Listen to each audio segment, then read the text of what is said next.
A millionaire pretended to be blind and fell in love with the housekeeper who made caring gestures, thinking he couldn't see. Before we start the story, leave in the comments what city you're watching from. And at the end, don't forget to rate this story from 0 to 10. Enjoy the story. 3 days passed from the moment Nathan Caldwell, CEO of Caldwell Industries, had a car accident on the way to the office until he finally opened his eyes in the hospital. Everything around him was calm, except for the unease of the doctors and family. They expected reports of pain, confusion, fear, but Nathan did not say a word. He only lifted his hand to his face and murmured that he couldn't see anything. Immediately, the medical team began a series of tests. Flashlights in front of his eyes, repeated movements, quick questions. Nothing seemed to trigger a reaction. The diagnosis came with a cautious tone. Temporary loss of vision, possibly reversible but with no guarantees. Nathan truly could not see. The darkness was total while he remained hospitalized. But everything changed the day he was discharged. On the way back home, during the silent drive along the road, his sight began to return as if a curtain were being pulled. First shadows, then shapes, and finally complete clarity. He could see again. And that was exactly when an unexpected idea came. In the last few months, something strange had been happening inside Caldwell Industries. Documents disappeared, decisions were made without his knowledge, and meetings appeared out of nowhere, always with uncomfortable looks when he entered the room. Nathan felt something was wrong, but he never got proof. When he realized his sight had returned, everything made sense in his mind. If no one knew about the recovery, if everyone kept believing he was vulnerable, maybe he would finally discover who was trying to harm him. So, still in the car seat, he decided to keep absolute silence. He would pretend to remain blind. He would use silence as a shield. He would turn that supposed weakness into the key to reveal who was loyal and who planned to bring him down. And that's exactly what he did. 2 weeks later, Nathan returned to the office wearing dark glasses and holding a cane. He walked slowly through the halls, tapping the cane on the floor as if he were mapping the way. Employees stopped to look at him with pity. Some whispered, others looked away. But Nathan saw everything. He saw the accountant hide a folder when he walked past accounting. He saw the security guard whispering on the phone and hanging up quickly when he noticed Nathan's presence. He saw the secretary switch screens on the computer with a nervous click. And most of all, he saw Brandon, his best friend and partner, and Vanessa, his fiancée, exchanging looks in a way that wasn't normal between in-laws. Nathan pretended not to notice. He sat in the office chair, adjusted his dark glasses, and asked for coffee. Vanessa brought the cup with a smile that was a little too sweet. Brandon stood beside her, his hand brushing her arm for too long.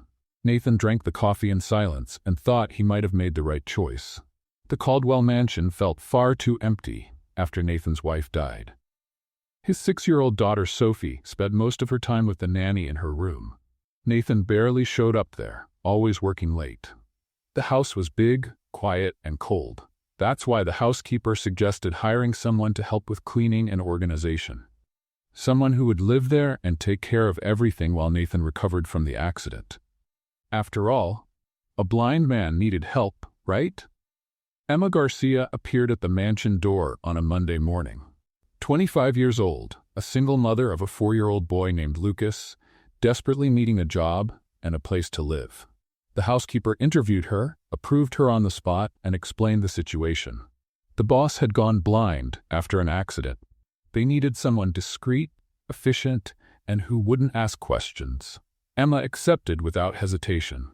On the first day, she saw Nathan for the first time. He came down the stairs slowly, wearing dark glasses, his hands sliding along the railing. Emma was in the hall arranging flowers in a vase. She stopped what she was doing and watched. He was handsome. Very handsome. Dark hair a little messy, a strong jaw, broad shoulders under a white shirt. Emma felt her heart make a strange jump in her chest. She swallowed hard and went back to the flowers, pretending she wasn't looking. Nathan walked past her without saying anything. No good morning, no nod. He just headed toward the kitchen, the cane tapping on the marble floor. Emma bit her lip. Okay, he was handsome, but he was cold too. In the following days, Emma settled into a routine. She woke up early, made Nathan's coffee, cleaned the house, and made sure everything was in the right place. Lucas stayed playing in the small back room, very quiet, just as she had asked. The boss did not like noise. Emma crossed paths with Nathan in the hallways. Sometimes he asked for something. Other times he just walked past her in silence. But Emma always felt that tightness in her chest when she saw him. It was strange. She barely knew the man, but there was something about him that drew her in. Maybe it was the loneliness he carried, or maybe it was simply the fact that he was absurdly handsome even when sullen. One afternoon, Emma was cleaning the living room when she heard voices coming from Nathan's office. She recognized his voice, then a male voice she had heard before, Brandon, the partner, and a female voice too sweet to be sincere, Vanessa, the fiancée. Emma did not want to snoop, but the door was ajar. She kept wiping the furniture slowly, trying not to make noise. Brandon was talking about important papers. Vanessa laughed and said that Nathan trusted them. And Nathan, with that deep voice, replied that yes, he would sign whatever was necessary. Emma frowned. Something in the tone of that conversation did not sound right. That was when the door opened suddenly. Brandon came out first, straightening his tie with a wide smile. Vanessa came right behind, her lipstick smudged, her hair slightly messy. Emma lowered her head and pretended to be focused on cleaning. But she saw Brandon's hand brush Vanessa's waist. She saw the way the two looked at each other. She saw the knowing smile they exchanged before going down the hallway. Emma felt her stomach turn. She did not know Nathan well. They had barely talked. But something in her screamed that this was wrong, that those two were doing something behind his back. And he, thinking he was blind, could not see it. Emma squeezed the cleaning cloth in her hands. She did not know what to do. She did not know if she should get involved. After all, she was just the housekeeper. Nobody cared what she thought. But she could not get that scene out of her head. That night, after putting Lucas to sleep, Emma sat in the kitchen of the small back room, staring at nothing. Thinking about Nathan. Thinking about those two.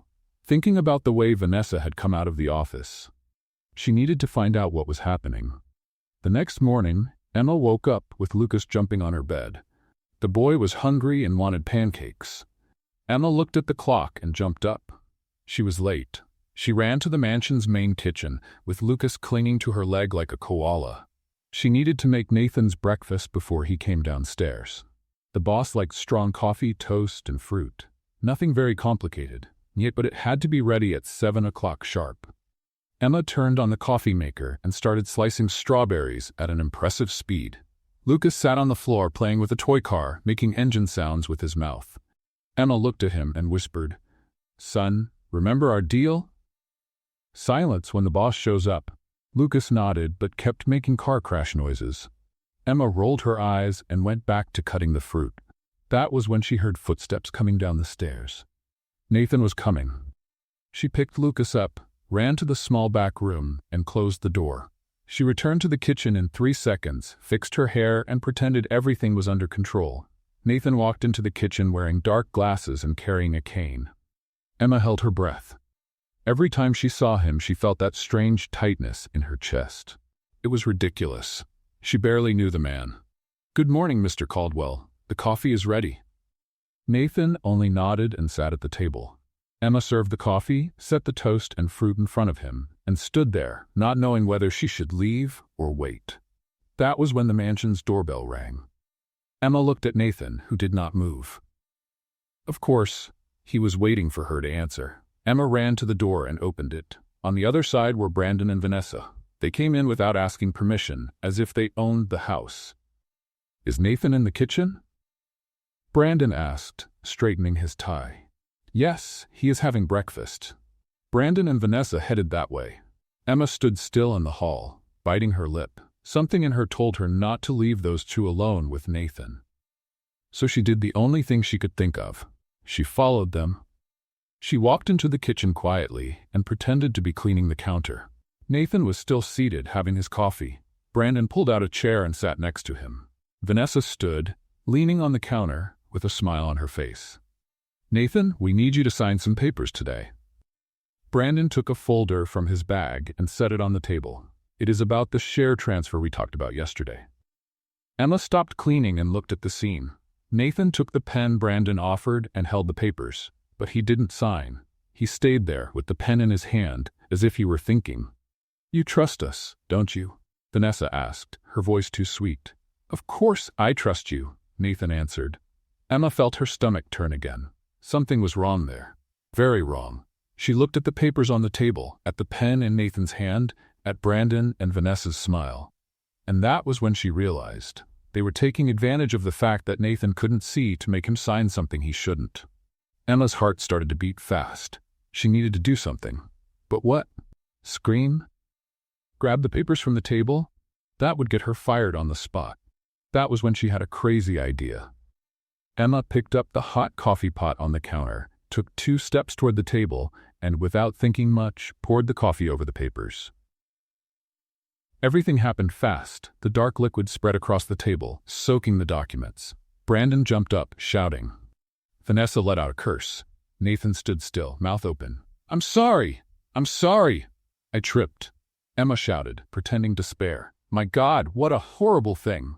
Let me clean it!"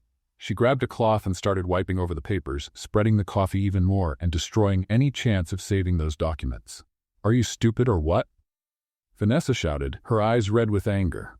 "Look what you did. It wasn't on purpose, I swear." Emma kept scrubbing the cloth, making sure none of that could be read. Brandon looked at the soaked papers and then at Nathan. "We'll have to bring another copy. This one won't work anymore." Nathan stayed silent. He only took off his dark glasses for a second, cleaned the lenses, and put them back on. Emma thought she saw a slight smile at the corner of his mouth, but she wasn't sure. Brandon and Vanessa left the kitchen furious. Emma heard the front door slam. She stayed there, still, with the cloth in her hand, waiting to be fired. But Nathan just got up from the chair, picked up the cane, and left the kitchen without saying a word. Emma took a deep breath. She had managed to stop him from signing those papers. But now she needed to find out what exactly was written on them. The next day, Emma was cleaning the living room when the mansion's phone rang. She answered. It was Nathan's secretary. He wanted to speak to her in his office. Now, Emma's heart raced. That was it. She was going to be fired. She went up the stairs slowly, rehearsing excuses in her head. She knocked on the office door. "You may come in." Emma opened the door. Nathan was sitting behind the desk, wearing dark glasses, his hands folded in front of him.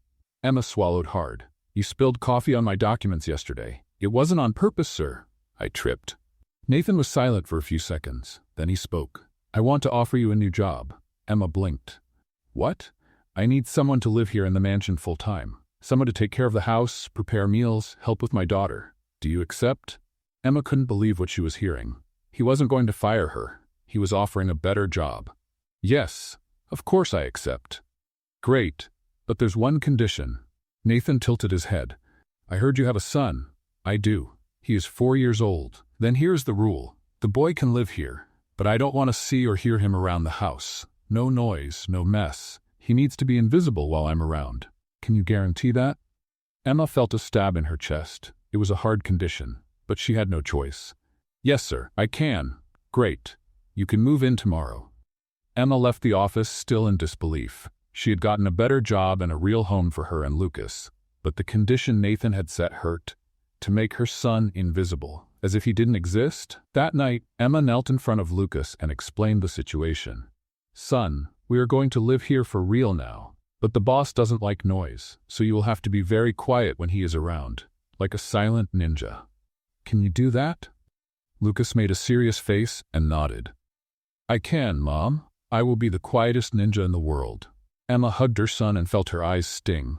Everything was going to work out. It had to, because now she wasn't there just to work. She was there to protect Nathan from those 2 traitors, even if he never knew it.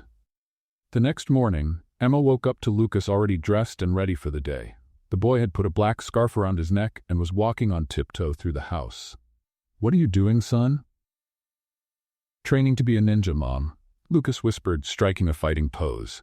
"I'll be so quiet that not even the ants will hear me."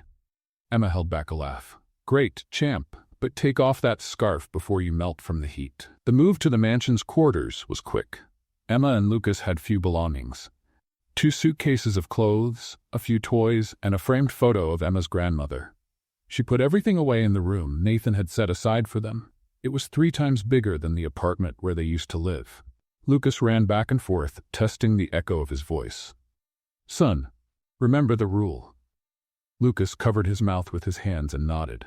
Emma took a deep breath. This was going to be harder than she had imagined. In the late afternoon, Emma went to the kitchen to prepare dinner. Nathan had asked for something light. She decided to make grilled chicken with vegetables. Simple but well made. While she was seasoning the meat, she heard small footsteps behind her. She turned and saw a little girl standing in the kitchen doorway. Nathan's daughter, Sophie.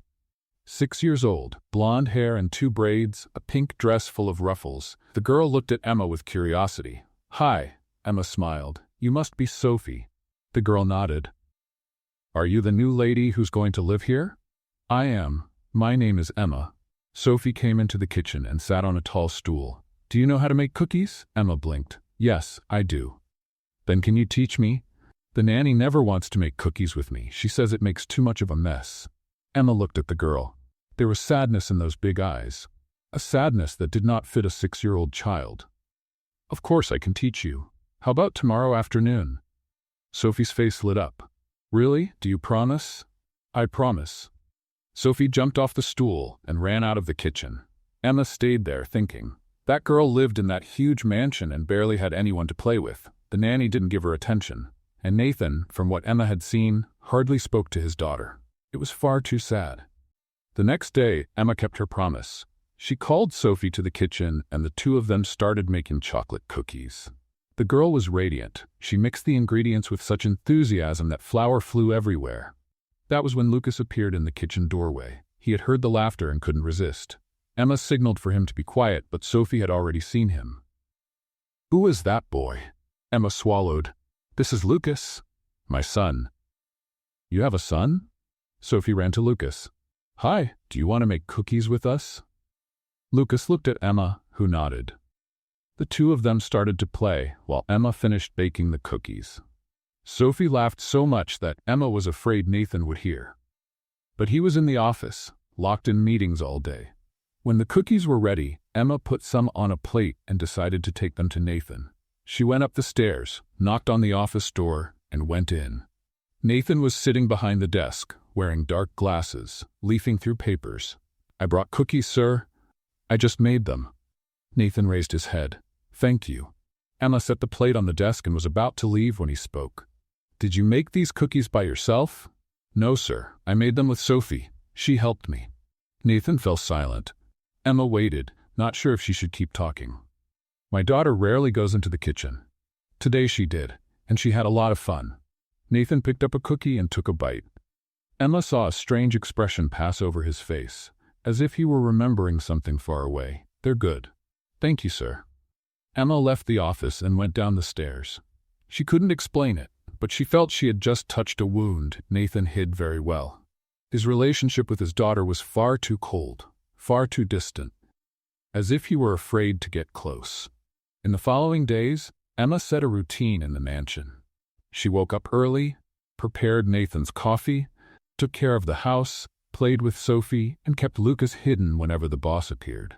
Lucas took the ninja mission seriously. He hid behind doors, walked on tiptoe, and spoke only in whispers when Nathan was around. But Emma started doing something she didn't quite understand herself. When Nathan walked through the living room and she thought he wasn't looking, she blew kisses in the air. When he went up the stairs, she made a heart with her hands. When he had coffee, she gestured like a devoted fan, laughing to herself at her own foolishness. After all, he was blind. He couldn't see any of that. Or at least, that's what Emma thought. Nathan saw everything, every kiss blown into the air, every heart made with her hands, every muffled giggle. And for the first time in a long time, he felt something thaw inside his chest. That woman was ridiculously funny, and far too sincere for her own good. One afternoon, Emma was cleaning the living room when she heard the doorbell. She opened the door and came face to face with Brandon and Vanessa. "Again, we came to talk to Nathan." Brandon walked in without waiting for an invitation. "Is he here?" "He's in the office." They went upstairs. Emma stood still in the hall, biting her lip. Those 2 would not give up. She needed to find out what they were planning. So she did what any desperate person would do. She went up the stairs after them and pressed her ear to the office door. "Nathan, we brought new documents," Vanessa said, her voice sweet. "Documents the clumsy employee won't destroy this time." Emma felt her blood boil. Clumsy? She had saved Nathan from signing those papers. "You need to sign today, Nathan," Brandon insisted. "It's for the good of the company." Emma heard the sound of papers being placed on the table. Her heart raced. She couldn't let that happen again. But what to do? Spill coffee again? They would suspect it. That was when she had a brilliant idea. Or maybe just a desperate one. Emma ran down to the kitchen, grabbed the portable fire alarm that was kept in the cabinet, and went back to the hallway. She pressed the button. The alarm started to blare at a deafening volume. "Fire! Fire!" Emma shouted, knocking on the office door. "Everyone needs to get out now." The door opened. Brandon was red with anger. "What fire? There's no fire." "There is. In the kitchen." Emma pointed to the stairs. "Go out quickly." Vanessa ran downstairs. Brandon hesitated, looked at the papers on Nathan's desk, but ended up following Vanessa. Nathan stood still, wearing dark glasses, not moving. "Mr. Caldwell, you need to get out." Emma held his arm. Nathan let her guide him out of the office. When they reached the garden, Brandon and Vanessa were looking around, searching for signs of smoke. There was nothing. "Where is the fire?" Brandon shouted. Emma faked confusion. "I swear I saw smoke in the kitchen." "It must have been a short in the stove." Vanessa snorted. "You are completely incompetent." Emma lowered her head, pretending to be ashamed. But inside she smiled. She had managed to stop Nathan from signing those papers again. Brandon and Vanessa left furious. Nathan stood in the garden, saying nothing. Emma was beside him, holding her breath. "You are very creative with emergencies," Nathan said, his voice neutral. Emma swallowed hard. "I'm sorry, sir. I really thought I saw smoke." Nathan turned his face toward her. Even behind the dark glasses, Emma felt he was looking straight at her. "Thank you." Emma blinked. "For what?" "For taking such good care of this house." Nathan went back into the mansion, leaving Emma alone in the garden. She stayed there, confused, her heart beating fast. He knew. Somehow, Nathan knew she was protecting him. And Emma was sure that changed everything. That night, Emma couldn't sleep. She tossed and turned, thinking about the way Nathan had thanked her. There was something different in that tone of voice. Something that left her confused and at the same time excited. The next morning, Emma woke up determined to find out exactly what Brandon and Vanessa wanted Nathan to sign. She needed concrete proof. She couldn't keep just getting in their way without really understanding what was happening. She went down to the kitchen and started making coffee. Sophie showed up still in her pajamas, dragging a teddy bear. "Good morning, Emma." "Good morning, Princess. Did you sleep well?" "More or less. I had a dream that Lucas and I were superheroes." Emma smiled. "And did you save the world?" "No. We just ate ice cream while flying." Emma let out a laugh. Lucas showed up right after, already dressed as a ninja again. The two children sat at the table and Emma served pancakes with honey. That was when Nathan came downstairs. Emma held her breath. He wasn't wearing dark glasses. His eyes were blue, deep, and seemed to look straight at her. Emma felt her face grow warm. "Good morning, Mr. Caldwell." Nathan didn't answer. He just looked at the table where Sophie and Lucas were eating together, laughing. His face grew serious. "Emma, may I speak with you?" "Of course." Nathan left the kitchen. Emma followed, her heart tight. He was going to scold her for letting Lucas appear. She had broken the rule. Nathan stopped in the hallway and turned to her. "I said I didn't want to see the boy around the house." Emma lowered her head. "I know, sir. I'm sorry. He was hungry, and I ended up letting him have breakfast with Sophie. It won't happen again." Nathan was silent for a few seconds. Then he sighed. "Actually, maybe I was too hard with that rule." Emma lifted her head, surprised. "What? Sophie seems happier with another child around." Emma blinked. She didn't know what to say. Nathan was backing down?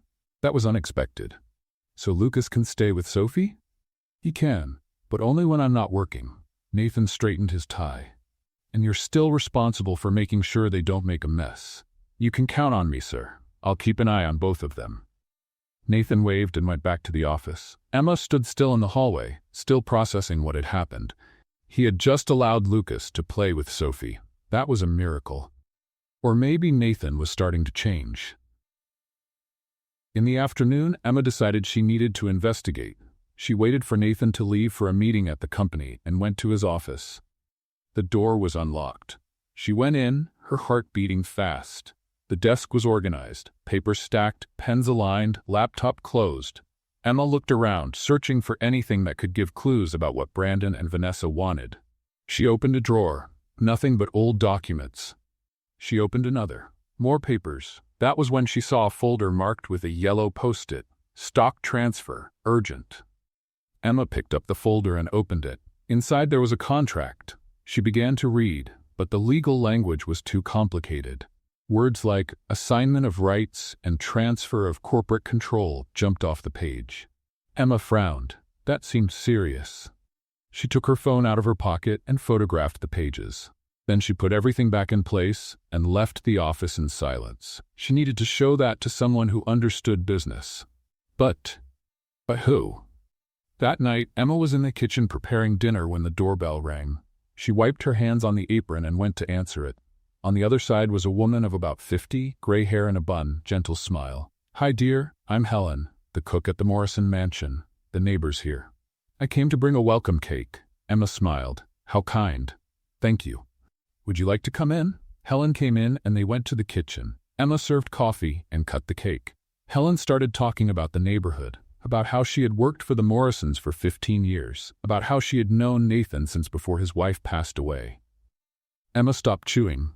"His wife passed away?" "Yes, dear, about 3 years ago. It was very sad. Nathan was completely lost. And little Sophie was so young." Emma felt her chest tighten. That explained a lot. His coldness. The distance from his daughter. He was hurting and did not know how to deal with it. Helen kept talking. And now with this accident that left him blind, it must be even harder. Emma bit her lip. She wanted to say that Nathan was not really blind, but held her tongue. She could not trust anyone yet. After Helen left, Emma went upstairs to put Lucas and Sophie to bed. The 2 children were in Sophie's room, drawing. Emma sat on the bed and watched. Lucas had drawn a superhero with a cape. Sophie had drawn a family, father, mother, and 2 children. Emma felt her eyes sting. That little girl needed so much attention, affection, someone to play with her. The next morning, Emma decided to do something bold. She prepared the coffee, but instead of leaving it on the table and leaving, she stayed there when Nathan came down. "Mr. Caldwell, may I ask you something?" Nathan sat down and picked up the cup. "You may." "Why don't you spend more time with Sophie?" Nathan froze, the cup in the air. "That question is outside the scope of your job." "I know."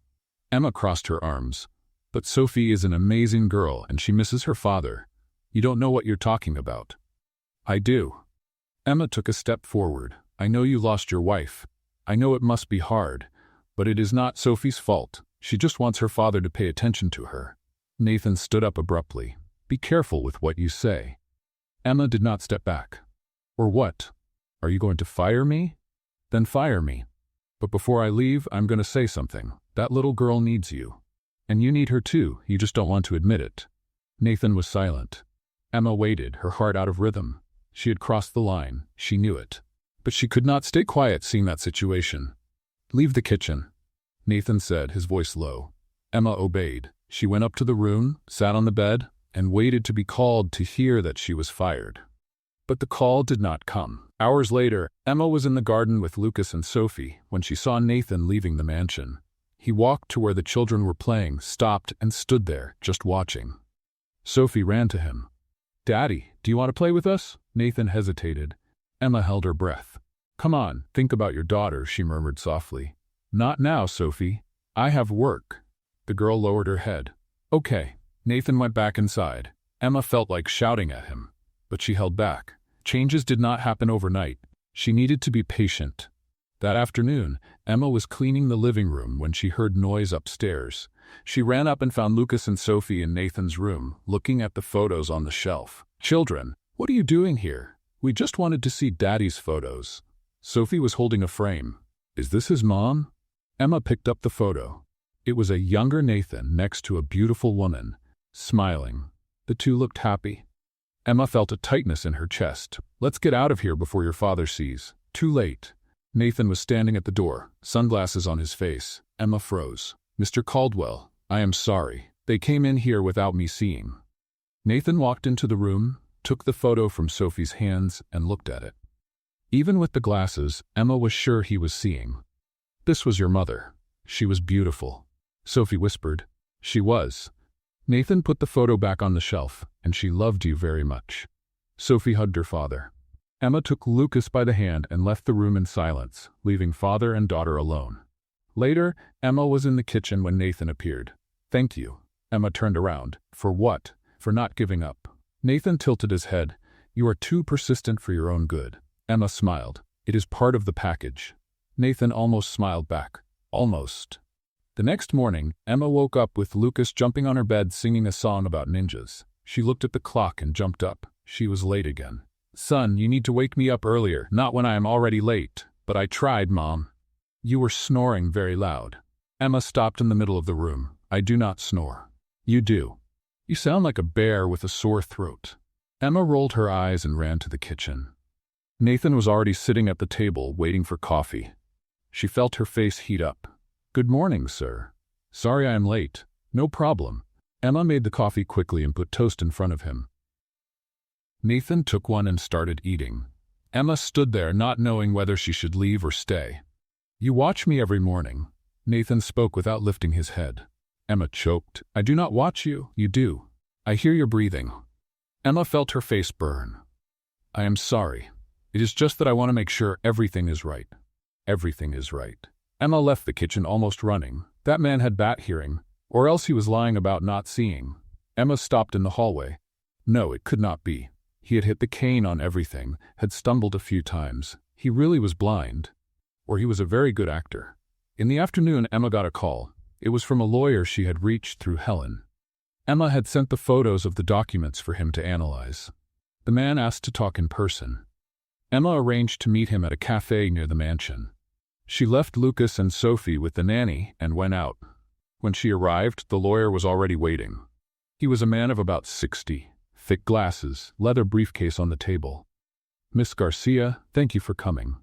He opened the briefcase and took out the papers Emma had photographed. "These documents are very serious." "What do they mean?" "It means that if Mr. Caldwell signs this, he will transfer control of the company to other people. Basically, he loses everything." Emma felt her stomach turn. But why would someone do this to him? Usually it is for money. The lawyer adjusted his glasses. These people must be planning to take his company and then sell it or use it for their own benefit. Emma clenched her hands. "I need to stop this. The best way is to convince Mr. Caldwell not to sign." "But does he trust these people?" Emma bit her lip. "He does. They are his best friend and his fiancée." The lawyer sighed. "Then it will be hard. People like that know how to manipulate. You need concrete proof of the betrayal. How do I get that?" "Recordings, conversations, anything that shows their true intentions." Emma left the cafe with her head burning. She needed proof. But how to get it? She could not simply record Brandon and Vanessa without them knowing. Or could she? When she returned to the mansion, Emma went straight to her room and searched on her phone. She found a voice recording app. Perfect. The next time those two showed up, she would leave the phone recording in secret. The next morning, Emma was in the living room when the doorbell rang. She opened the door and came face to face with Vanessa. The woman walked in without greeting, her high heels hitting the marble floor. "Is Nathan in?" "He is in the office." Vanessa went upstairs.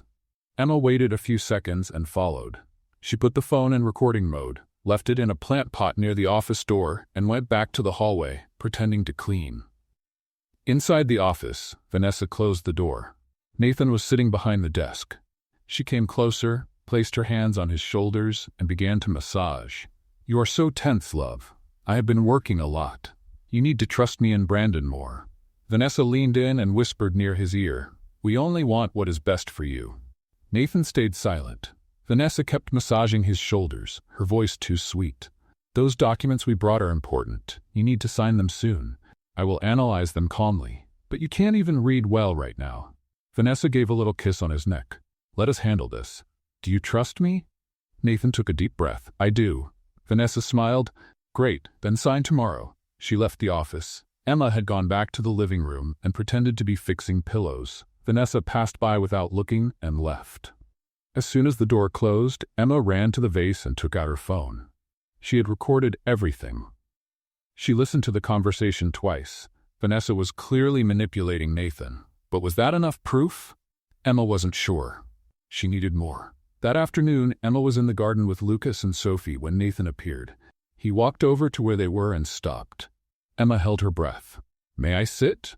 "Of course, sir." Nathan sat on the wooden bench. Sophie ran to him and climbed onto his lap. "Daddy," Emma said, "she is going to make chocolate cake today. Do you like chocolate cake?" "I do." "Then come eat with us." Nathan hesitated. Emma saw the inner struggle on his face. "All right, I will." Sophie shouted with joy and ran back to play with Lucas. Nathan stayed sitting next to Emma. The two were silent for a few minutes, just watching the children. "You are trying to turn me into a better father," Nathan said suddenly. Emma smiled. "I am trying to make you see that you already have an amazing daughter. You just need to pay attention to her." "It's not that simple." "Why not?" Nathan took off his dark glasses and cleaned the lenses. Emma saw his blue eyes for the second time. They were sad but beautiful.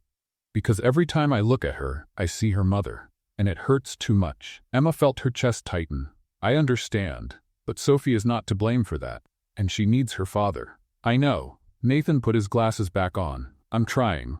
Emma put her hand on his shoulder without thinking. "That is a start." Nathan looked toward her hand. Emma realized what she had done and quickly pulled her hand away. "I'm sorry. You do not need to apologize." They were silent again. Emma felt her heart beating fast. It was getting harder and harder to pretend she didn't feel anything for that man. He was complicated, closed off, difficult. But there was something about him that drew her like a magnet. That night, Emma made the promised chocolate cake. She set the table, called Nathan, Sophie, and Lucas. The four of them sat together for the first time. Sophie would not stop talking, telling stories about school, about the drawings she had made, about the dog she wanted as a gift. Nathan listened in silence, but Emma noticed that he was paying attention. From time to time, he asked a question. Sophie lit up every time her father showed interest. Lucas also joined the conversation, talking about his ninja training.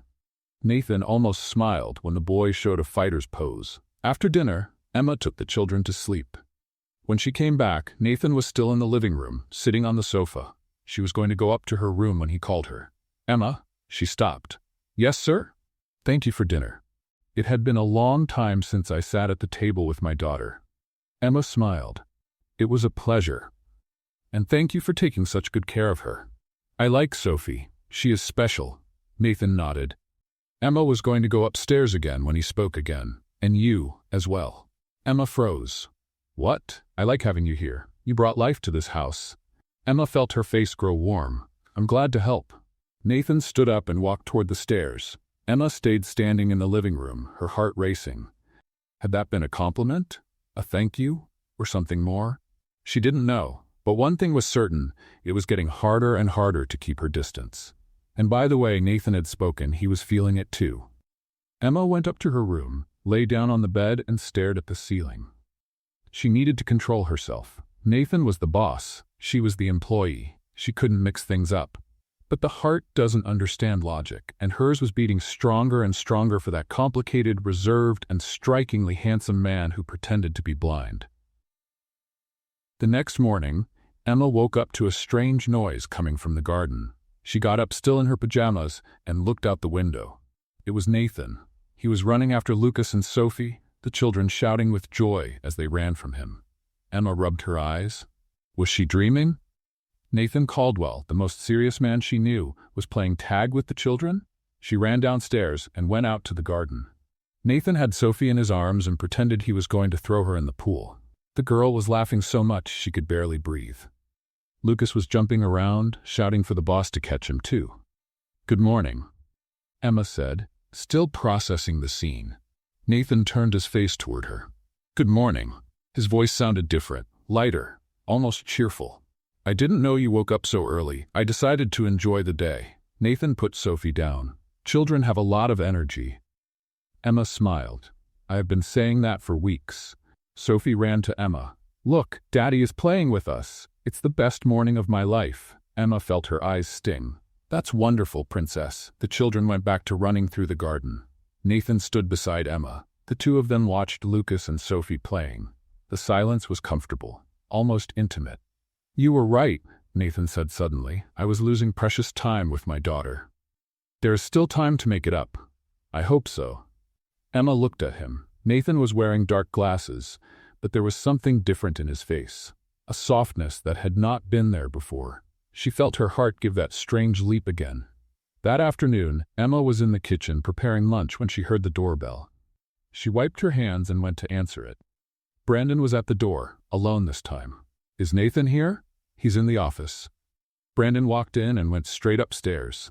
Emma stood in the hall, her heart racing. She needed to record that conversation too.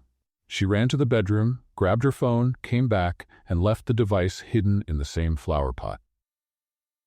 Inside the office, Brandon closed the door and sat in front of Nathan. "I brought the final documents. You need to sign today." "Today?" Nathan crossed his arms. "Why the rush?" "Because the purchase offer from Peterson Corp has a deadline. If you don't transfer the shares now, we lose the deal."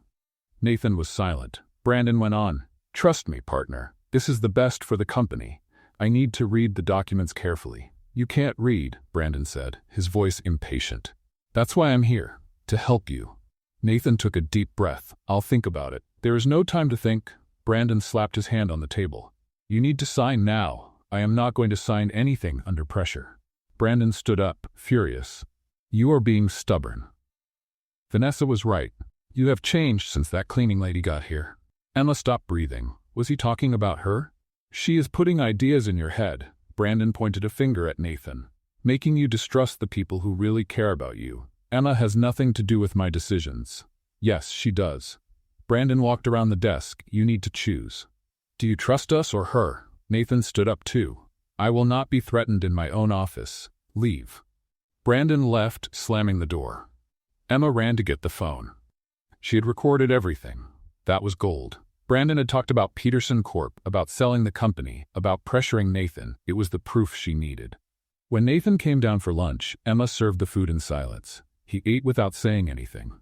Emma noticed he was tense, different from the cheerful morning in the garden. "Mr. Caldwell, is everything all right?" Nathan put down his fork. "No, it's not. Do you want to talk about it? I don't know whom to trust anymore." Emma sat in the chair beside him. "You can trust me." Nathan turned his face toward her. "Why do you care so much?" Emma bit her lip. "Because you deserve honest people around you, and because I care about Sophie." "Only about Sophie?" Emma felt her face grow warm. "No. I care about you too." Nathan was silent. Emma stood up quickly. "I will get dessert." She spent the rest of the day avoiding Nathan.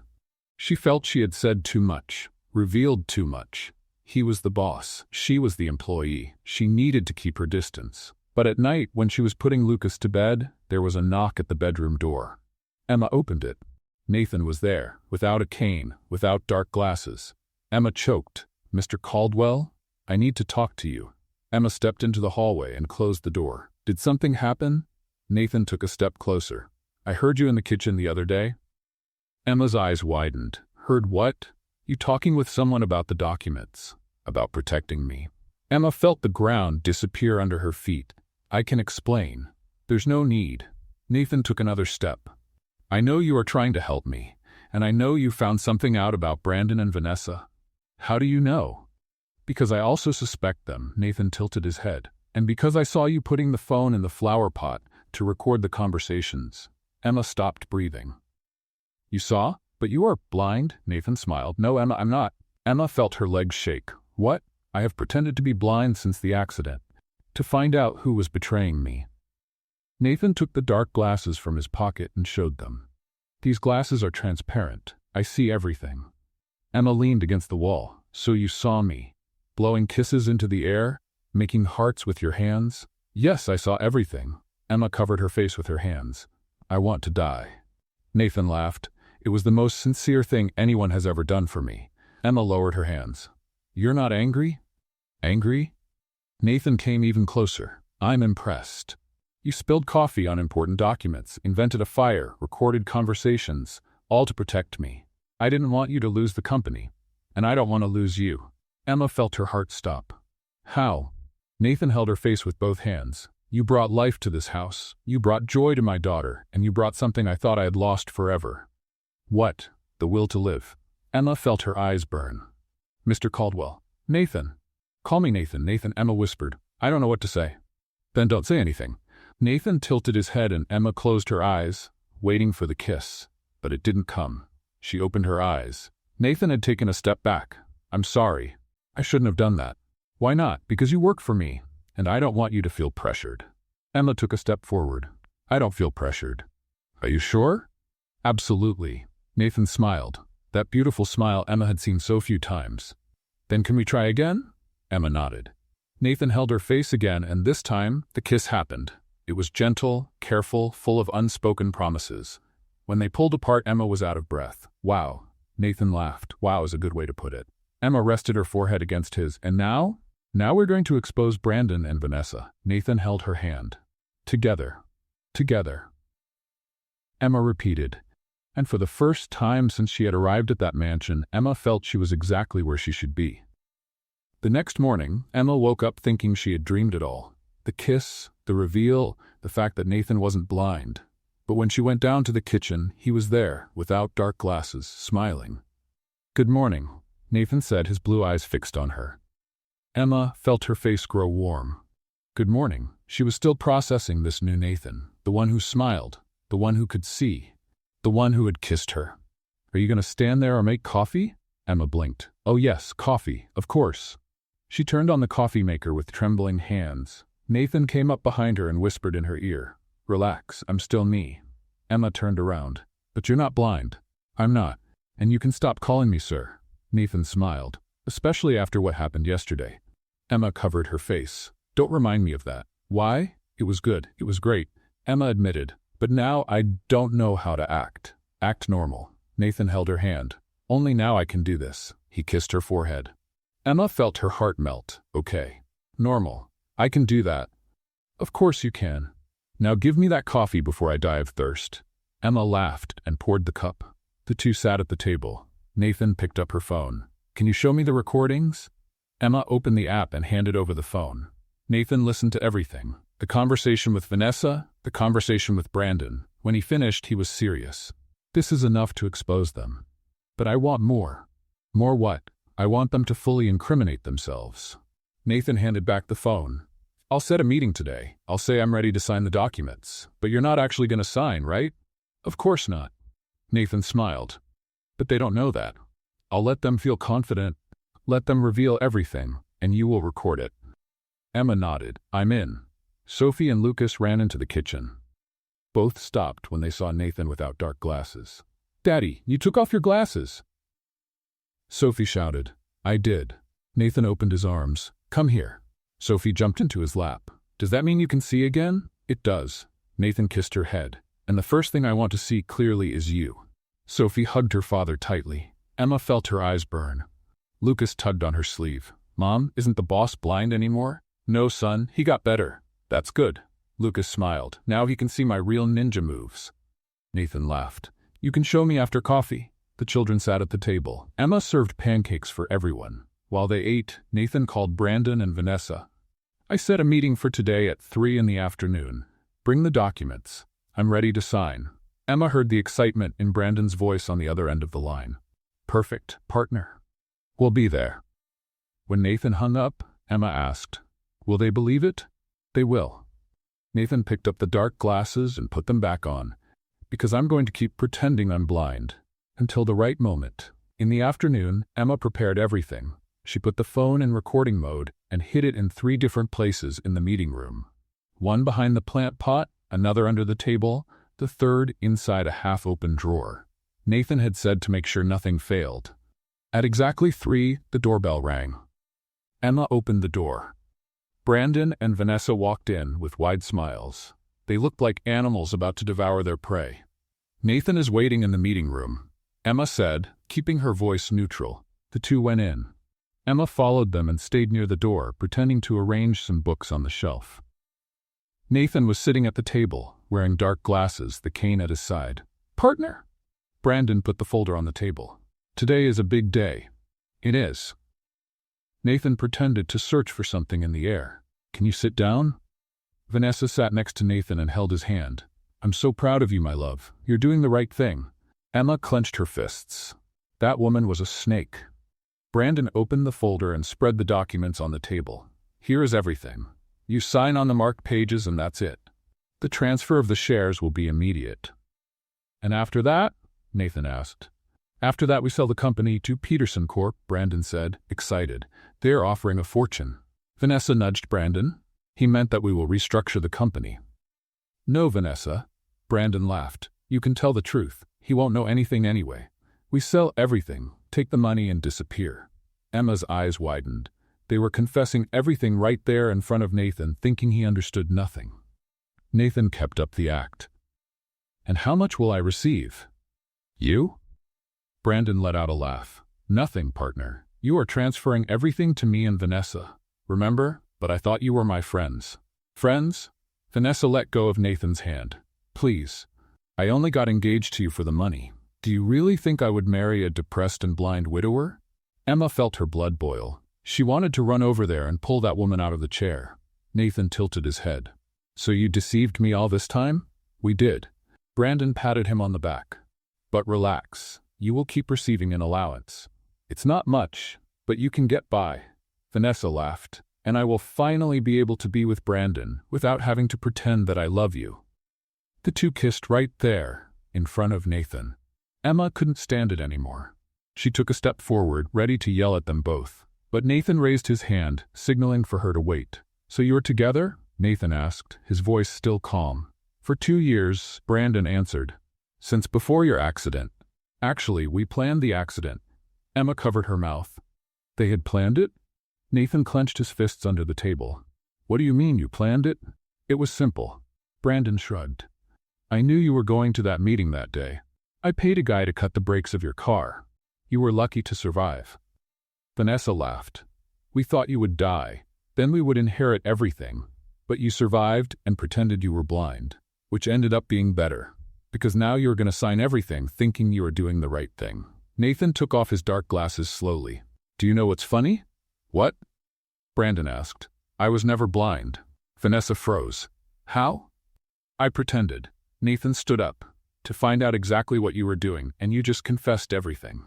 Brandon went pale. You are lying. I'm not. Nathan pointed to the 3 hidden cell phones, and everything was recorded. Brandon ran to the vase and grabbed one of the phones. The screen showed the recording in progress. He threw the device on the floor. It doesn't matter. You have no way to prove anything. Yes, I do. Nathan picked up his own phone and showed it. I was recording too. And I sent a copy to my lawyer 5 minutes ago. Vanessa stood up, shaking. Nathan, we can explain. No need to explain. Nathan crossed his arms. You tried to kill me. You tried to steal my company. You lied to me for years, and I heard every word. Brandon took a step forward. You are not going to do anything. You love me like a brother. I did, Nathan corrected him. But you betrayed that trust, and now you will pay for it. Emma appeared beside Nathan. Besides the recordings, I have copies of the fraudulent documents you brought, and a record of all the times you came here to pressure him. Vanessa looked at Emma with hate. You. This is your fault. You turned him against us. No. Emma took a step forward. You did that yourselves. I only protected him. Nathan held Emma's hand, and she did an excellent job. Brandon still tried to argue. Nathan, think carefully. We have been friends for 20 years. A friend does not try to kill a friend. Nathan pointed to the door. Get out of my house. Now, you are going to regret this. Vanessa shouted. The only thing I regret is having trusted you. Nathan picked up his phone. Now leave before I call the police. Brandon and Vanessa ran out. Emma heard the door slam. She stayed in silence beside Nathan, both of them taking deep breaths. It's over, Nathan whispered. It's finally over. Emma held his face. Are you okay? I am, Nathan smiled. Mostly because you were here with me. I always will be. Nathan kissed her. This time it was more intense, more desperate, as if he had been holding back for a long time. When they pulled apart, Emma was out of breath. Is it over now? She asked. Now it is. Nathan rested his forehead against hers. And we can start something new. Something new, Emma repeated, smiling. I like that. That night, Emma could not sleep. She kept turning in bed, thinking about everything that had happened. Brandon and Vanessa had tried to kill Nathan. They cut the brakes on his car. This was much more serious than she imagined. The next morning, Emma went down to the kitchen and found Nathan already awake, talking on the phone with the lawyer. She made coffee in silence while she listened to parts of the conversation. Yes, I have all the recordings. Nathan spoke seriously. I want them to be prosecuted. Attempted murder, fraud, everything. When he hung up, Emma served the coffee and sat beside him. How are you? Relieved. Nathan held her hand. For the first time in months, I feel like I can breathe. Will the lawyer be able to arrest them? He will. The evidence is solid. Nathan drank the coffee, and the company is safe. No one else can take it from me. Emma smiled. I am happy for you. Sophie and Lucas ran into the kitchen. They were both dressed as superheroes, with capes made from sheets tied around their necks. We are the Thunder Duo, Lucas shouted. We came to save the world. Sophie struck a hero pose. And eat pancakes. Heroes need energy. Emma laughed. Of course. I will make pancakes for the saviors of the world. While she made breakfast, Emma watched Nathan playing with the children. He pretended to be the villain, running through the kitchen while Sophie and Lucas tried to catch him. His laughter filled the house in a way Emma had never heard before. Got you, evil villain. Lucas jumped on Nathan's back. Nathan pretended to fall to the floor. Oh no, I was defeated by the Thunder Duo. Sophie climbed on top of him too. Now you are going to jail. Emma served the pancakes at the table. Thunder Duo, come eat before it gets cold. The children ran to the table. Nathan got up and went to Emma. Thank you for the pancakes. For everything. Nathan kissed her forehead. For bringing joy to this house. For reminding me what it is like to be happy. Emma felt her face warm. You are very affectionate today. I am enjoying it. Nathan smiled. I spent too much time pretending not to feel anything. In the afternoon, Emma was cleaning the living room when the mansion's phone rang. It was Helen, the cook next door. Emma, dear, can I come over for coffee? I need to tell you some news. Of course, Helen. Come whenever you want. 20 minutes later, Helen was sitting in the kitchen with a cup of coffee and a piece of cake. She had a mischievous smile on her face. So, Emma, I heard some interesting rumors. What kind of rumors? That you and Nathan are together. Emma almost choked on her coffee. Who told you that?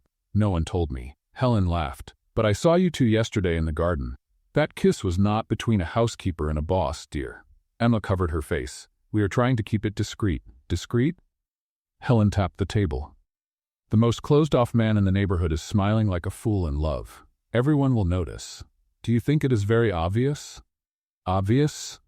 Dear, Nathan had not smiled since his wife died. Now he is humming in the garden. Of course it is obvious. Emma laughed. Okay, maybe we are not very discreet, and you do not need to be. Helen held her hand. You are good for him, and for that girl too. Sophie is happier than I have ever seen. Thank you, Helen. Now tell me everything. How did you two get together? Emma told the whole story. The spilled coffee, the fire alarm, the recordings, Nathan's revelation. Helen listened with wide eyes. My goodness, this story is better than a soap opera. Emma laughed. It is. And what will happen now with Brandon and Vanessa? The lawyer is taking care of it. They will be prosecuted. Serves them right. Helen crossed her arms. I always thought that Vanessa was very fake. She smiled too much. That afternoon, Nathan called Emma to the office. When she went in, he was standing in front of the window, looking at the garden where Sophie and Lucas were playing. We need to talk. Nathan spoke without turning around. Emma felt her heart tighten. About what? About us. Nathan turned. About what we are doing. Emma swallowed hard. Are you sorry? No. Nathan took a step forward. But I need to be honest with you. About what? About how much I want you. Nathan held her face. About how much you changed my life. About how afraid I am of ruining everything. Emma placed her hands over his. You will not ruin anything. How are you so sure? Because I want you to. Emma smiled, and because we will figure this out together. Nathan kissed her. It was a long, intense kiss, full of promises. When they separated, Emma was trembling. I never imagined I would feel this again, Nathan admitted. After my wife died, I thought it was over for me. But it was not over. No. Nathan rested his forehead against hers. Thanks to you. Emma hugged him. The two of them stayed there in silence, just feeling each other's presence. That was when they heard the door open. Sophie was standing there, with Lucas behind her. Daddy, are you dating Emma? Nathan and Emma quickly pulled apart. Nathan cleared his throat. Well, honey, it's just that, because if you are, I think it's great. Sophie smiled. Emma is the best person in the world, Lucas nodded. It's true. My mom is amazing. Nathan knelt in front of Sophie. And you don't mind? Mind? Sophie hugged her father. I always wanted a mom again. And Emma is perfect. Emma felt her eyes burn. Princess, can you be my mom? Sophie asked, looking at Emma. Emma knelt too and hugged the girl. It would be an honor. Lucas tugged on Nathan's sleeve. And can you be my dad? Nathan looked at Emma, who nodded. Of course I can. The four of them hugged right there in the middle of the office. Emma felt like her heart would burst with so much happiness. She had arrived at that house as a cleaner, alone, afraid of the future. And now she was building a family. That night, Nathan prepared a special dinner. He had called a chef to make Sophie's favorite menu, spaghetti with meatballs and ice cream for dessert. The table was decorated with flowers and candles. What is all this? Emma asked, surprised. It's a celebration. Nathan pulled out the chair for her to sit. We are celebrating the beginning of our family. Sophie and Lucas clapped their hands. Emma felt her eyes fill with tears again. You didn't have to do this. I did. Nathan sat next to her. You deserve it. Dinner was full of laughter. Sophie told silly jokes she had learned at school. Lucas showed his new ninja moves between one dish and another. Nathan and Emma looked at each other, smiling, happy. After the children went to sleep, Nathan and Emma stayed in the living room, sitting on the sofa. He had his arm around her, and Emma was leaning against his chest. I have never been this happy. Nathan whispered. Me neither. You know everyone is going to talk, right? The former cleaner who married the millionaire boss. Emma laughed. Let them talk. I know the truth. What truth? That I won you over with heart gestures and air kisses. Emma joked. Nathan laughed. That's exactly it. Those ridiculous and sincere gestures made me realize you were special. Ridiculous? Adorable. Nathan corrected, kissing her head. Completely adorable. Emma closed her eyes, feeling his breath, the warmth of his body, the safety of his arms. For the first time in her life, she felt she was exactly where she should be. And it didn't matter what came next. They were together now, and together they could face anything. The next morning, Emma woke up to someone jumping on the bed. She opened her eyes and saw Sophie and Lucas sitting on top of her, smiling. Good morning, Mom, they both shouted at the same time. Emma sat up, her hair all messy. Good morning, kids. What time is it? 7 in the morning, Sophie answered. Daddy told us to wake you up. He did? Emma rubbed her eyes. Why? Because he made breakfast. Lucas jumped on the bed, and he burned everything. Emma jumped up. He what? She ran downstairs to the kitchen. The scene she found was like a comedy movie. Nathan was standing in front of the stove, wearing a pink ruffled apron that must have belonged to the former cook. Smoke was coming out of a frying pan. Burned eggs were spread across the counter, and there was a puddle of milk on the floor. What happened here? Emma asked, holding back a laugh. Nathan turned around, his face covered in flour. I tried to make a surprise breakfast. You did. Emma looked around. The surprise was big. The eggs ran away from me. Nathan pointed to the frying pan. And the pancakes exploded. Pancakes don't explode, Nathan. Mine exploded. Nathan took off the apron. I give up. Food does not like me. Emma started to laugh. She laughed so hard she had to hold her stomach. Nathan crossed his arms, pretending to be offended. Are you laughing at my culinary tragedy? I am. Emma wiped her tears. You are the CEO of a multi-million-dollar company, but you can't fry an egg. It's a different skill. Nathan defended himself. At the office I am in charge. In the kitchen, the food is in charge of me. Emma hugged him, still laughing. It's okay. I cook and you manage companies. Each one in their talent. Deal closed.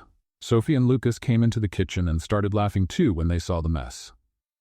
Emma put her hands on her hips. All right, everyone out. I'll clean this and make a real breakfast. I'll help clean. Nathan grabbed a cloth. No. Emma took the cloth from his hand. You have helped enough. Go take a shower and get that flour off your face. Nathan kissed her forehead. Yes, ma'am. After Nathan left, Emma cleaned the whole kitchen, threw away the burned eggs, and started preparing a real breakfast. Sophie stayed to help, passing the ingredients. Emma, can I ask you a question? Of course, princess. Are you going to marry my dad? Emma stopped stirring the pancake batter. Well, it's still early for that. But do you like him? I like him very much. And he likes you, so you should get married. Sophie spoke as if it were obvious. That's what people who like each other do. Emma smiled. You're right, but marriage is a serious thing. We need to be sure, I'm sure. Sophie crossed her arms. You're perfect for Daddy. And he smiles when he's near you. Emma felt her heart tighten. Thank you, Sophie. You're welcome, Mom. Emma noticed that Sophie had started calling her Mom naturally, without forcing it, without thinking, and that was the most beautiful thing in the world. When breakfast was ready, everyone sat at the table. Nathan arrived with wet hair, smelling of cologne. Emma felt butterflies in her stomach. That man was far too handsome for his own good. Now we're talking. Nathan tasted the pancakes. This is real food, different from your explosive pancakes. Emma teased. I'm never going to live that down, am I? Never. In the afternoon, Emma was tidying the bedroom when the phone rang. It was an unknown number. She answered carefully. Hello? Emma Garcia? A male voice asked. Yes, that's me. This is Ryan Mitchell.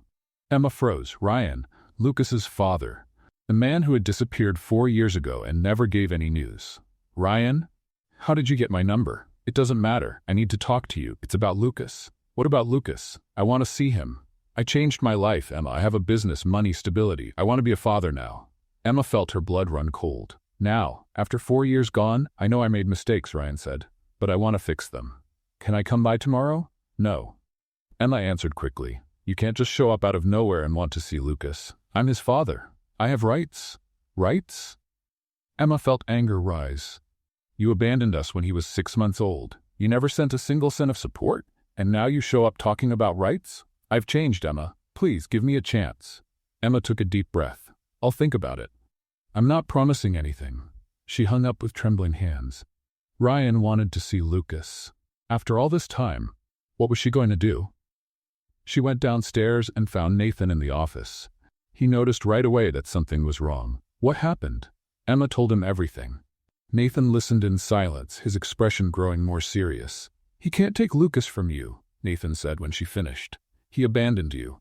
No judge would give him custody. But what if he wants visitation? Emma sat in the chair, her legs weak. What if he wants to take Lucas for weekends? It won't happen. Nathan took her hands. I won't allow it. How can you stop it? Because you're not alone now. Nathan knelt in front of her. You have me, and I will use every resource I have to protect you and Lucas. Emma felt her eyes sting, but he's the biological father. So what? Nathan wiped a tear from her face. A father is the one who cares, who stays, who loves, not the one who abandons and comes back when it's convenient. Emma hugged him. Thank you, always. That night, Emma couldn't sleep. She kept thinking about Ryan, about Lucas, about everything that could go wrong. Nathan noticed she was awake and pulled her close. Stop thinking. I can't. Then think of good things. Nathan kissed her head. Think of us. Think of our family. Think of the future. What if Ryan wants to take Lucas away? He won't. Nathan turned her to look into his eyes. I promise I will do everything in my power to keep you safe. Emma touched her forehead to his. I love you. It was the first time she said it. Nathan was silent for a few seconds. Then he smiled. I love you too. More than I thought it was possible to love someone again. They kissed. Emma felt that no matter what came next, they would face it together. The next morning, Ryan showed up at the mansion door. Emma opened it and came face to face with him. He looked different.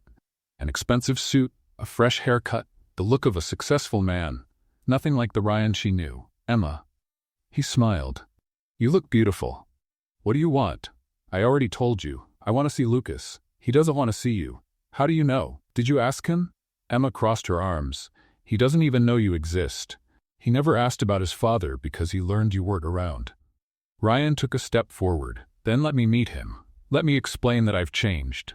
That was when Nathan appeared behind Emma. Ryan looked at him surprised. Who are you? I'm Nathan. Lucas's new father. Ryan let out a sarcastic laugh. New father? You can't just replace the biological father. Yes, I can. Nathan put his hand on Emma's shoulder, especially when the biological father abandoned the child. You don't know anything about me. I know enough. Nathan took a step forward. I know you disappeared 4 years ago. I know you never paid child support. I know you never called to find out if your son was alive or dead. And now you show up wanting rights? I have rights, Ryan shouted. I'm his father. No. Nathan spoke firmly. You're just the sperm donor. A father is the one who stays, and the one who's going to stay is me.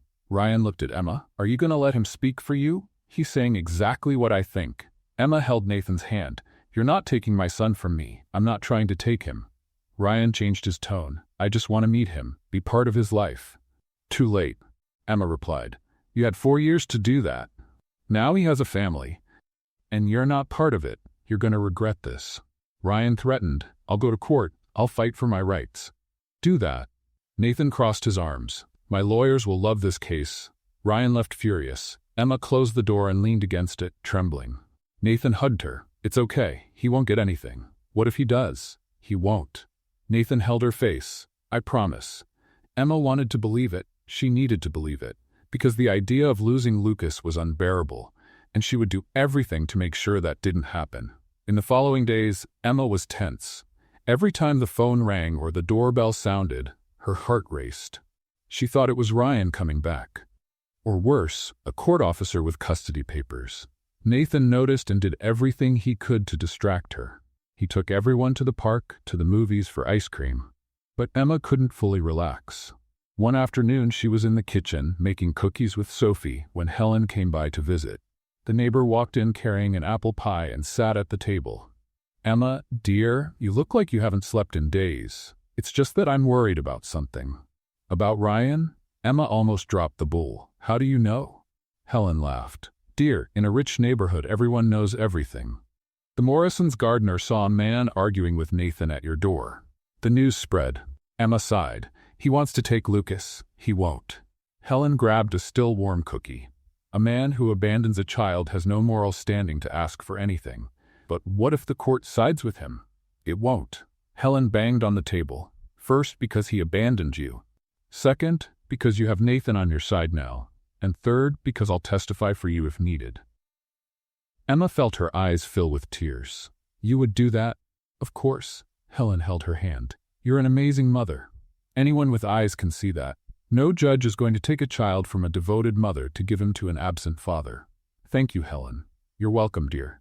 Now give me another cookie before I eat the whole bowl. That night, Emma was lying next to Nathan when he asked, Have you thought about talking to Lucas about Ryan? Emma turned to look at him. I don't know if I should. Maybe it's better he hears it from you than finds out another way.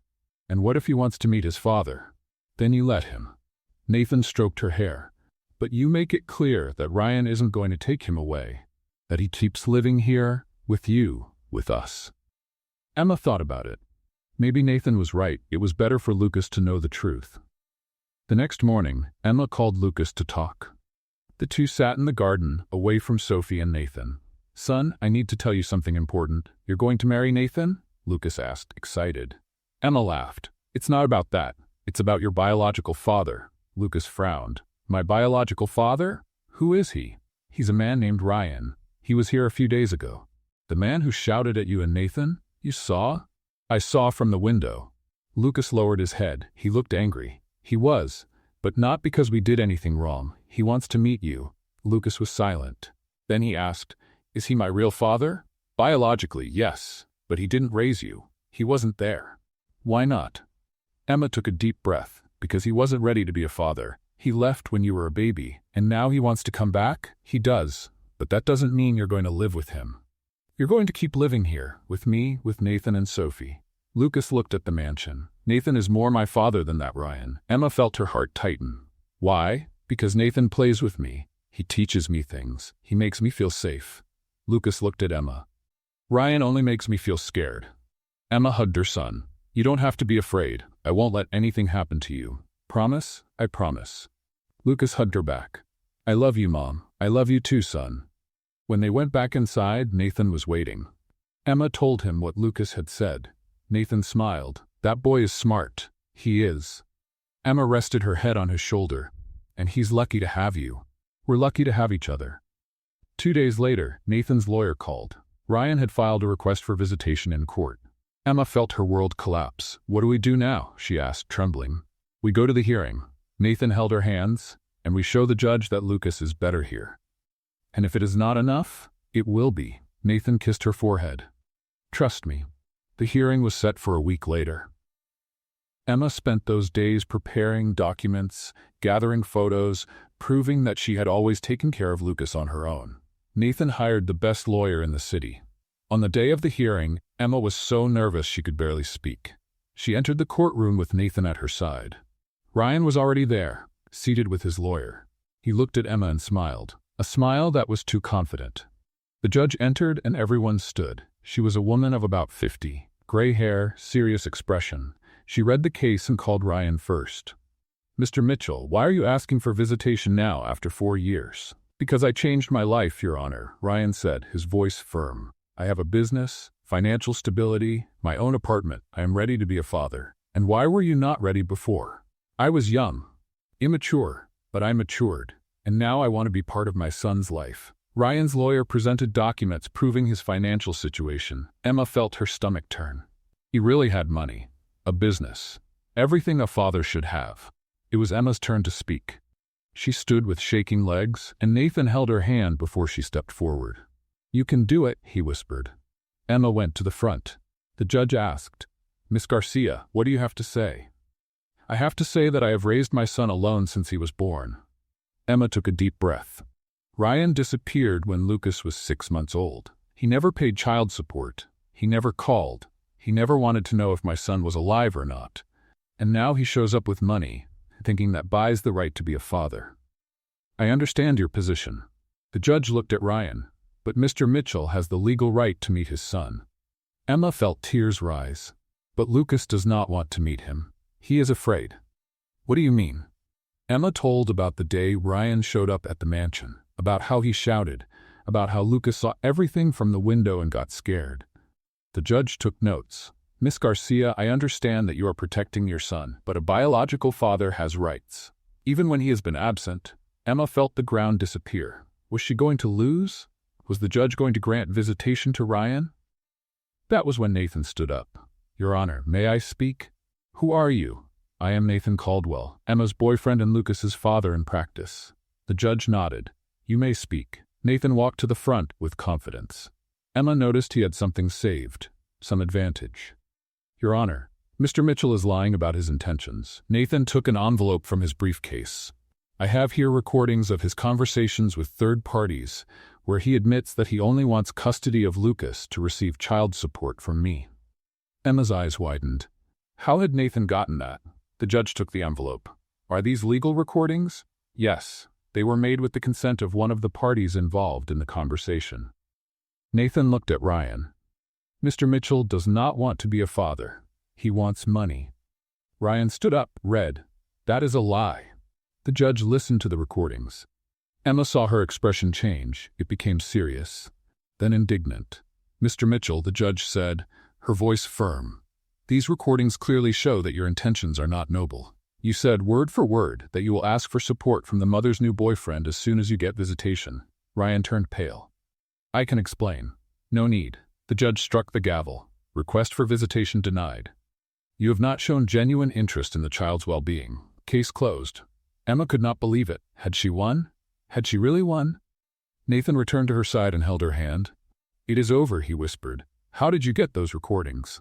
"I hired an investigator," Nathan smiled. "He followed Ryan for 3 days. The fool talked too much in a bar." Emma hugged Nathan tightly. "Thank you. Thank you so much. Always." Ryan left the courtroom furious. Emma did not care. He had lost, and he would never again threaten to take Lucas from her. When they returned home, Emma told Lucas everything. The boy hugged Nathan. "Thank you for protecting me." "I will always protect you," Nathan replied. "Now you are my son too." Emma felt she could finally breathe. The threat had passed. Ryan was out of their lives, and the family was safe. A week after the hearing, life went back to normal at the Caldwell mansion. Emma woke up to the smell of coffee. Real coffee, not burned. She went downstairs and found Nathan in the kitchen, but this time he was only serving the coffee she had programmed in the automatic coffee maker the night before. "Learned your lesson?" Emma joked, walking into the kitchen. "I learned that my skills stop at the office." Nathan smiled, "and that you are much better at this than I am. Wisdom is recognizing your own limits." Nathan pulled her by the waist. "Do you know what else I recognize?" "What?" "That I love you, and that I want to spend the rest of my life watching you make coffee in the morning." Emma felt her heart race. That was almost a marriage proposal. Almost. Nathan kissed her forehead. But when I really propose, it will be more romantic than this." Sophie and Lucas ran into the kitchen. "Today is Saturday," Lucas shouted. "Special pancake day," Emma laughed. "How about you two help me make them?" The children climbed onto stools and started helping. Sophie cracked the eggs. Lucas stirred the batter. Nathan leaned against the counter, just watching with a smile on his face. "Aren't you going to help?" Emma asked. "We already learned it is dangerous to let me near the stove." Everyone laughed. Emma realized how perfect that moment was. Simple, but perfect. A real family. After breakfast, Nathan said he had a surprise. He asked everyone to get ready. Emma was curious, but he did not say anything. An hour later, they were all in the car. Nathan was driving, Emma in the passenger seat, the children in the back seat. They left the city and took a road lined with trees. "Where are we going?" Emma asked. "You will see. Mysterious. Always." After 30 minutes, they arrived at a beautiful place. It was a house in the countryside, surrounded by flowered gardens, with a small lake in the back. Emma got out of the car and was speechless. "Nathan, this place is incredible. It is ours," Nathan answered. Emma turned. "What do you mean it is ours?" "I bought it last week." Nathan held her hand. "I thought it would be good to have a place for us to come on weekends. Away from the city, away from everything, just the four of us." Emma felt her eyes fill with tears. "You bought a house for our family?" "I did. It is small, it has only 3 bedrooms, but it is perfect for us." Sophie and Lucas ran inside. Emma and Nathan followed slowly, holding hands. The house was rustic on the outside, but cozy on the inside. It had a fireplace in the living room, a large kitchen, big windows with a view of the lake. "It is perfect," Emma whispered. "Completely perfect." Nathan hugged her from behind. "I knew you would like it." They spent the whole day there. The children played in the garden. Nathan taught Lucas to fish in the lake. Emma and Sophie made cookies in the new kitchen. It was a real family day. At night, after the children fell asleep, Nathan and Emma stayed on the porch looking at the stars. He had brought blankets and hot chocolate. The two of them stayed there, cuddled in silence. "Thank you," Emma said suddenly. "For what?" "For everything. For giving me a family. For protecting Lucas. For loving us the way we are." Nathan turned her face to look into his eyes. "I am the one who should thank you. You brought me back to life. You reminded me what it is like to be happy." They kissed. Long, tender, full of promises. When they returned to the mansion on Sunday night, Emma felt lighter. She felt that everything had fallen into place. Ryan's threat had passed. Brandon and Vanessa were being prosecuted. And she had a real family. The next morning, Emma woke up and Nathan was not in bed. She found it strange because he always woke up after her. She went downstairs and heard voices in the kitchen. When she walked in, she saw Nathan, Sophie, and Lucas dressed in elegant clothes. "What is happening?" "Surprise!" the children shouted. "What surprise?" Nathan came closer. "Put this on." He handed her a box. "And meet us in the living room in 15 minutes. Emma opened the box. Inside was a beautiful wine-colored dress, simple but elegant. She looked at Nathan, confused. "Just put it on," he smiled. "You will understand." Emma went upstairs, took a quick shower, and put on the dress. It fit perfectly. She fixed her hair, put on lipstick, and went downstairs. The living room was decorated with flowers. Helen was there, along with Nathan's lawyer and a few other people Emma did not know. Nathan was in the center of the room, in a suit, holding a small box. When he saw Emma, he smiled. "What is all this?" Emma asked. Nathan knelt down. Emma covered her mouth. "Emma Garcia, since the day you came into my life, everything changed. You brought joy to this house. You brought love to my daughter. You brought light to my dark days, and I do not want to spend one more day without you by my side." Emma started to cry. Nathan opened the small box, revealing a beautiful ring. "Will you marry me?" Emma could not speak. She just nodded, tears falling. Nathan stood up and placed the ring on her finger. Then he kissed her while everyone applauded. Sophie and Lucas ran to hug them both. Helen was crying too. It was a perfect moment. "I thought you said it would be more romantic," Emma joked, wiping her tears. "Wasn't it?" "It was." Emma laughed. "It was perfect." That night, after everyone left, Nathan and Emma were alone in the living room. She looked at the ring on her finger, still unable to believe it.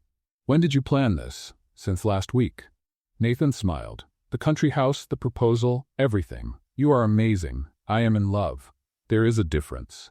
Emma rested her head on his shoulder. How long will we wait to get married? As long as you want. Nathan kissed her head. But I would like it to be soon. I don't want to wait to call you my wife. Emma smiled. Then let's do something small, just us, the children, and a few close people. Perfect. In the following days, Emma and Nathan planned the wedding. They decided to have it at the country house on a Saturday morning. They invited only Helen, the lawyer, and a few close employees. Sophie would be the flower girl. Lucas would be the ring bearer. Emma didn't want anything too elaborate. She only wanted to be with family. She bought a simple, white, light dress. Sophie chose a pink dress with flowers. Lucas complained about the suit, but ended up agreeing when Nathan said he would wear one too. On the wedding day, Emma woke up nervous. Not because she had doubts, but because it was real. She was going to marry Nathan. She was going to be his wife. She was going to have a real family. Helen helped her get ready. She pinned Emma's hair into a loose bun with a few strands falling on her face. She placed a white flower behind her ear. When Emma looked at herself in the mirror, she barely recognized herself. You look beautiful, dear. Helen wiped her own tears. Nathan is going to have a fit when he sees you. Emma laughed. I hope not. I don't want to be a widow before I get married. The ceremony was in the garden of the country house. There were white chairs arranged in 2 rows. An arch of flowers marked the altar. The officiant waited with Nathan at his side. When the music started, Sophie went out first, throwing rose petals. Lucas came after, carrying the rings on a little cushion. And then it was Emma's turn. She walked alone, slowly, looking at Nathan. He was in a gray suit, white tie, his eyes fixed on her, and he was smiling. That beautiful smile she had seen so few times at the beginning. When she reached the altar, Nathan held her hands. You look beautiful. You too. The officiant began the ceremony. He spoke about love, about family, about new beginnings. Emma barely listened. She was focused on Nathan, on his hands holding hers, on his eyes fixed on her. Then it was time for the vows. Nathan went first. Emma, when I pretended to be blind, I thought I was only protecting my company. But what I ended up discovering was much more valuable. I discovered you. Your sincere gestures, your big heart, your dedication. You taught me to see again, not with my eyes, but with my heart. And I promised to spend the rest of my life making you happy. Emma was crying. She wiped her tears and spoke. Nathan, when I came here, I was lost. Without direction, without hope. You gave me a home. You gave me a family. You gave me love. And even pretending not to see, you saw things in me that I didn't see in myself. You made me believe I deserved to be happy. And I promised to love you every day until the end of my life. They exchanged rings. The officiant smiled. I now pronounce you husband and wife. You may kiss the bride. Nathan pulled Emma in and kissed her. It was a long, emotional kiss while everyone clapped. Sophie and Lucas ran to hug them both. Now we are a real family, Sophie shouted. We always were. Nathan answered, hugging them all. We always were. A year later, the Caldwell mansion was completely different. The walls that used to be white and cold now had family photos everywhere. Sophie and Lucas's drawings decorated the fridge. Toys were scattered around the living room. And there was always the smell of homemade food coming from the kitchen. Emma woke up on a Saturday morning and found the bed empty. She heard noise coming from downstairs. She went down in a robe and found a scene that made her stop in the kitchen doorway. Nathan was trying to make pancakes. Again, Sophie and Lucas were around him, giving instructions. There was flour on the floor, broken eggs on the counter, and smoke coming from the frying pan. Dad, I think it burned again. Lucas pointed. Impossible. I timed it just right this time. Nathan flipped the pancake. Oh no. The pancake was black on one side. Emma walked into the kitchen laughing. You never learn, do you? Nathan turned, all covered in flour. Good morning, beautiful wife. We were making a surprise breakfast. The surprise is that the house is still standing. Very funny. Nathan tossed a bit of flour at her. Emma grabbed a handful of flour and tossed it back. Sophie and Lucas started laughing, and soon everyone was throwing flour at each other. The kitchen turned into a battlefield. When they stopped, they were all white from head to toe. Emma looked at Nathan. You know we are going to have to clean all this up, right? It's worth it. Nathan pulled her by the waist. Seeing you laugh like this is priceless. Silly. You're silly. Sophie made a disgusted face. Are you going to be kissing again? Probably, Emma joked. Lucas covered his eyes. Let me know when you're done." Nathan and Emma laughed and kissed anyway.